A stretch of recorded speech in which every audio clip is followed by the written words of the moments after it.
Permainan ini dimainkan semua orang saat kecil, tetapi jika Anda gagal Anda akan mati. Permainan petak umpet, jackpot permainan ini 39,6 miliar. Aturannya adalah 60 orang dibagi menjadi dua kelompok, merah dan biru. Tim biru harus menemukan jalan keluar atau menghindari kejaran tim merah. Sedangkan tim merah harus membunuh anggota tim biru dalam waktu 30 menit. Jika persyaratan tidak dipenuhi, anggota tim merah akan dieliminasi dan mati. Sebelum dimulai, tim biru mendapatkan kunci untuk membuka pintu terkunci di beberapa ruangan. Sedangkan tim merah mendapatkan pisau yang digunakan untuk menyerang tim biru. Terakhir, staf menambahkan aturan sebelum pertandingan. Dimulai, anggota tim merah dan biru dapat bertukaran peran. Bila kedua belah pihak sepakat untuk bertukar pakaian dan alat peraga, anggota tim biru yang takut mati mulai memohon dan mencoba menukar peran dengan anggota tim merah. Hanya seorang wanita tua khawatir putranya yang lemah tidak akan bertahan di tim biru lalu mengambil inisiatif untuk bertukar peran dengannya. Permainan secara resmi dimulai, tim biru memasuki lapangan terlebih dahulu. Mereka punya waktu 2 menit untuk menghindar. Hyunju melihat ibu Yongsik yang kesepian dan Junhye yang hamil. Dia berinisiatif mengajak keduanya pergi bersamanya. Setelah hitungan 2 menit, tim merah memasuki arena.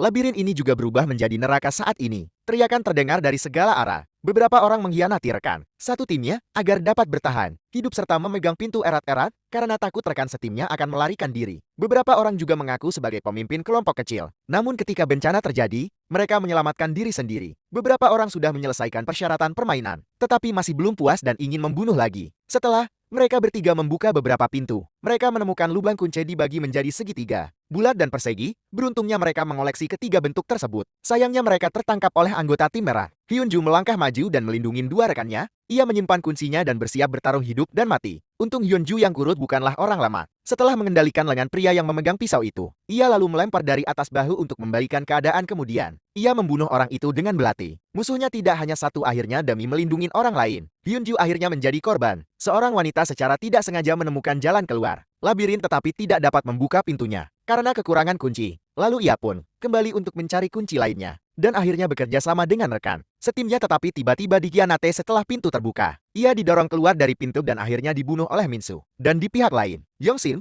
yang telah bertukar peran dengan ibunya masih belum bisa membunuh anggota tim biru. Setelah permainan selesai, ia hanya pasrah ditembak mati tanpa ampun oleh staf.